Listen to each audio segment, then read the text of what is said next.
17வதாக பண்புடைமை அதிகாரம். என்பதத்தால் எய்தல் எளிதென்ப யார் மாட்டும் பண்புடைமை என்னும் வழக்கு. எல்லாரிடத்தும் எளிதில் கண்டு பேசுவதற்கேற்ற நிலையில் இருத்தலால் பண்புடையவர் என்று சொல்லப்படுகின்ற தன்மையை அடைதல் எளிது என்று அறிஞர் கூறுவர். வழக்கு அப்படின்னா நன்னெறி அப்படின்னு பொருள். அன்புடைமை ஆன்ற குடிபிறத்தல் இவ்விரண்டும் பண்புடைமை என்னும் வழக்கு. எல்லாரிடமும் அன்புள்ளவனாக வாழ்வது, உலகத்தோடு ஒத்து வாழும் நல்ல குடும்பத்தில் பிறந்திருத்தல், இவை இரண்டும் பண்புடைமை என்னும் நல்ல வழிகளாகும்.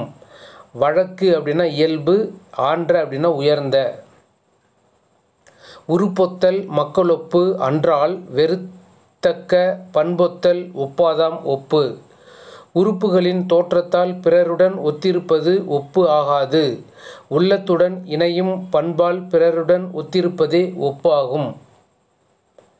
நயனோடு நன்றி புரிந்த பயனுடையார் பண்பு பாராட்டும் உலகு. நீதியையும் அறத்தையும் விரும்பி பிறர்க்கும் பயன்படுபவரின் பண்பினை உலகத்தவர் சிறப்பித்து பேசுவர். நயன் அப்படின்னா நேர்மை அப்படின்னு பொருள். நகையுள்ளும் இன்னாது இகழ்ச்சி பகையுள்ளும் பண்புல பாடறிவார் மாட்டு. ஒருவனை இகழ்ந்து பேசுதல் விளையாட்டிலும் துன்பம் தருவதாகும். அதனால் மற்றவர்களிடம் எப்படி நடந்து கொள்ள வேண்டும் என்று அறியும் திறம் உள்ளவர்கள் பகைவர்களிடம் கூட ஏளனமாக பேச மாட்டார்கள். நகையுள்ளும் அப்படின்னா விளையாட்டாக, பாடறிவார் அப்படின்னா நெறியுடையார். பண்புடையார் பட்டுண்டு உலகம் அது இன்றேல் மண்புக்கு மாய்வது மண். நல்ல பண்பு உடையவர்களின் ஒழுக்கத்தால் உலகம் நடைபெறுகின்றது. அவர்கள் இல்லை என்றால் உலகம் ஒழுக்கம் மண்ணில் புதைந்து மறைந்துவிடும். அறம்போலும் கூர்மையே ரேனும் மரம் போல்வர் மக்கட்பண்பு இல்லாதவர். மக்களுக்கு உரிய பண்பு இல்லாதவர் அறம்போல் கூர்மையான அறிவுடையவரானாலும் ஓரறிவுயிராகிய மரத்தை போன்றவரே ஆவர். இதில் உவமை அணி பயின்று வந்துள்ளது.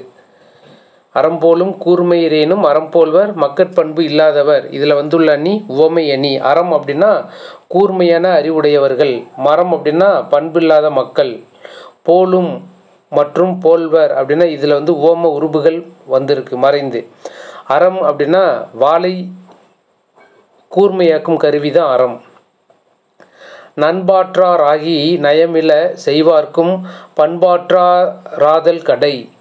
நட்புக்கு ஏற்றவராக இல்லாமல் தீமைகளையே செய்து கொண்டிருப்பவரிடம் நாம் பொறுமை காட்டி பண்புடையவராக நடக்க முடியாமை அறிவுடையோர்க்கு குற்றமாகும். நயம் இல அப்படின்னா தீங்கு, கடை அப்படின்னா பழுது என்று பொருள். நகல் வல்லர் அல்லார்க்கு மாயிரு ஞாலம் பகலும் பார்ப்பட்டன்று இருள்.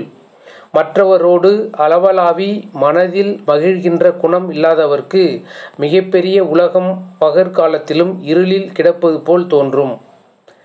நகல் வல்லர் அப்படின்னா சிரித்து மகிழ்பவர். மாயிரு ஞாலம் அப்படின்னா மிகப்பெரிய உலகம். பண்பிலான் பெற்ற பெருஞ்செல்வம் நண்பால் கலந்தீமையால் திரிந்தற்று. பண்பில்லாதவன் பெற்ற பெருஞ்செல்வம் பாத்திர கேட்டால் அதிலுள்ள நல்ல பால் கெட்டது போன்றதாகும். இதில் உவமை அணி பயின்று வந்துள்ளது. பண்பில்லாதவன் அப்படின்னா பாத்திரத்தின் தன்மையை குறிக்கக்கூடியது. பெரும் செல்வம் அப்படிங்கிறது நல்ல பாலை குறிக்கக்கூடியது. அற்று அப்படிங்கிறது ஓம உருபு.